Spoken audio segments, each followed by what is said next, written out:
कर्नाटक के सहकारिता मंत्री के.एन. राजन्ना ने दावा किया है कि कम से कम 48 नेता हनी ट्रैप में फंसे हैं। इसमें कई दलों के नेता शामिल हैं। उन्होंने कहा कि कई राष्ट्रीय स्तर के नेता भी हनी ट्रैप के शिकार हो चुके हैं।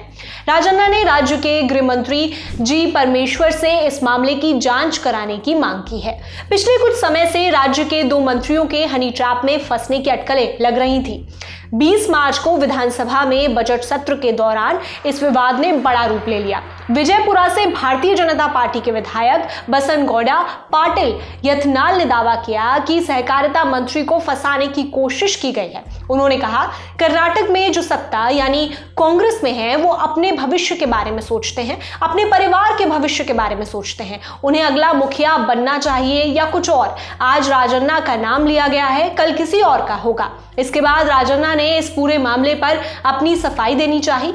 स्पीकर ने उनसे कहा कि ऐसा करने की कोई जरूरत नहीं है। इस पर सहकारिता मंत्री का कहना था, गलत जानकारी नहीं फैलनी चाहिए, इसलिए मैं इसके बारे में कुछ कहना चाहता हूं। कर्नाटक को सीडी और पेन ड्राइव की फैक्ट्री कहा गया है। मैंने नहीं बल्कि कई लोगों ने कहा है। क्या ऐसी 2 फैक्ट्रियां हैं, एक आपकी तरफ और एक इधर? अगर आप हमें बताएंगे कि कौन सी फैक्ट्री आपकी है तो हम आपको बताएंगे कि कौन सी हमारी है।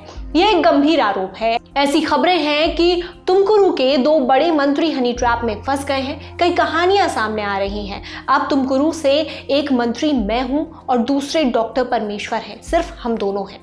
उन्होंने कहा, मेरी जानकारी के अनुसार इन सीडी और पेन ड्राइव के शिकार सिर्फ 1 या 2 नहीं बल्कि लगभग 48 लोग हुए हैं। और जब मैं ये कहता हूं तो मेरा मतलब सिर्फ मेरे पक्ष के लोगों से नहीं है। इसके विक्टिम इनमें भी शामिल हैं। ये एक अलग सवाल है कि इसको सपोर्ट करने वाले लोग भी दोनों तरफ मौजूद हैं।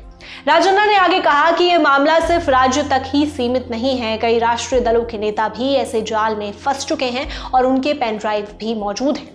उन्होंने आगे कहा, अब मेरे खिलाफ आरोप लगाया गया है। अगर मैं यहाँ इसका जवाब दूं तो ये उचित नहीं होगा। वो हमारे गृहमंत्री पर दबाव डाल रहे हैं। मैं गृहमंत्री को लिखित शिकायत दूंगा। इसकी उच्च स्तरीय जांच होनी चाहिए। इसके पीछे कौन से प्रोड्यूसर्स हैं, कौन इसका निर्देशन कर रहे हैं, इसके एक्टर्स कौन हैं, सब कुछ सामने आना चाहिए। लोगों को पता चलना चाहिए। उस तरफ यानी बीजेपी के भी लोग हैं, क्या मैं उनका नाम लूं? इस तरह के आरोप प्रत्यारोप बंद होने चाहिए। लोगों में जनप्रतिनिधियों के लिए सम्मान होना चाहिए। विधान परिषद सदस्य और के.एन. राजन्ना के बेटे राजेंद्र राजन्ना ने भी इस मामले को लेकर प्रतिक्रिया दी। उन्होंने कहा कि पिछले 6 महीने से नेताओं को सीडी और पेन ड्राइव के जाल में फंसाने की कोशिश की जा रही है। व्हाट्सएप पर कॉल और मैसेज आते हैं। लोक निर्माण मंत्री सतीश जारकिहोली ने कहा कि राज्य के एक मंत्री को 2 बार इस जाल में फंसाने की कोशिश की गई। बीजेपी ने इस मामले को लेकर तुरंत कार्रवाई की मांग की है। विपक्ष के नेता आर अशोक ने कहा है कि किसी मौजूदा न्यायाधीश से इसकी जांच कराई जानी चाहिए। भाजपा नेता सीटी रवि ने एक एसआईटी के गठन की मांग की है। विपक्षी विधायक सुनील कुमार ने सवाल उठाया कि क्या सरकार खुद ही इस हनी ट्रैप फैक्ट्री को चला रही है।